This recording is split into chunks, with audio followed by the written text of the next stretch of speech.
បន្លែមួយប្រភេទនេះមាន់ក៏អាចស៊ីបានមនុស្សក៏អាចហូបបានតើវាជាបន្លែអ្វីហើយវាមានផលប្រយោជន៍អ្វីខ្លះតោះទៅតាមដានវីដេអូទាំងអស់គ្នាបាទបងប្អូនមួយចំនួនដែលជាអ្នកចិញ្ចឹមមាន់ជាដឹងអំពីអត្ថប្រយោជន៍របស់ស្លឹកបន្លែផ្អែមនេះហើយថាវាមានប្រូតេអ៊ីនខ្ពស់ដែលជាទូទៅហ្នឹងគឺយើងបេះវាស្រស់ហើយហាន់យកមកលាយជាមួយចំណីមាន់ផ្ទាល់តែម្ដងបាទសូម្បីតែខ្ញុំផ្ទាល់ហ្នឹងក៏ធ្លាប់បានធ្វើវិធីនេះដែរប៉ុន្តែធ្វើនៅក្នុងលក្ខណៈតិចតួចបងប្អូនដឹងហើយថាបន្លែនេះនៅពេលដែលបងប្អូនខាច់មកគឺវាមានសារធាតុជ័រស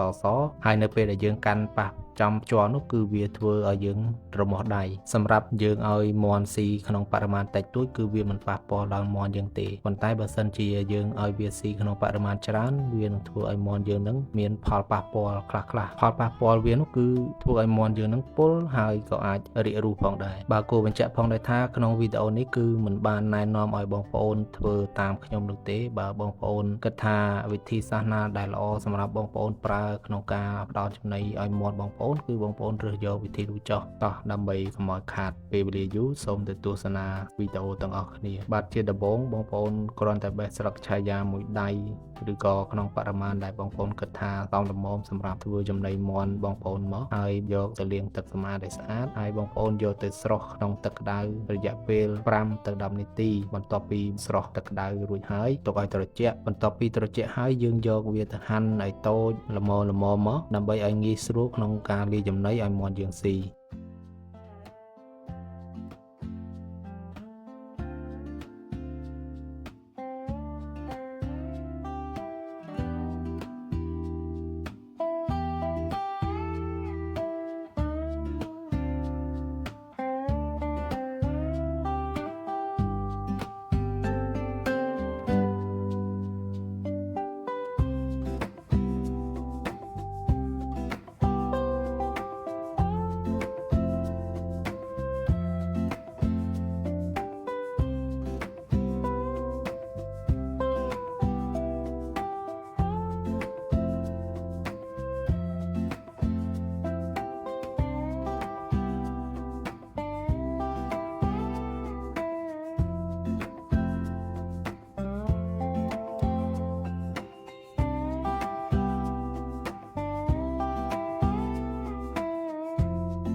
ចំពោះការផ្ដល់ឲ្យមាន់ស៊ីវិញបងប្អូនលាយជាមួយនឹងបាយកកឬក៏បងប្អូនលាយជាមួយចំណីដែលលាយរួចហើយទូយ៉ាងដូចនៅក្នុងវីដេអូនេះខ្ញុំលាយជាមួយ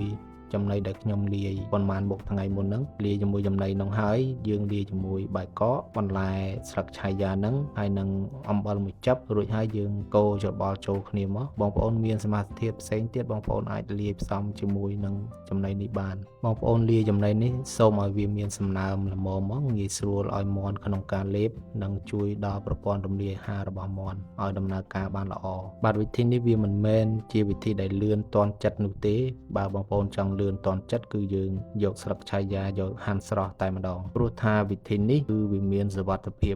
100% ចំពោះមាន់ទោះបីជាបងប្អូនឲ្យមាន់ស៊ីច្រើនក៏វាមិនមានផលប៉ះពាល់ទៅដល់មាន់បងប្អូននោះទេតើបងប្អូនយល់យ៉ាងណាដែរចំពោះវិធីសាស្ត្រនេះបើបងប្អូនពេញចិត្តវីដេអូនេះកុំភ្លេចជួយចុច like ចុច share និង subscribe ម្នាក់មួយផងណាអរគុណ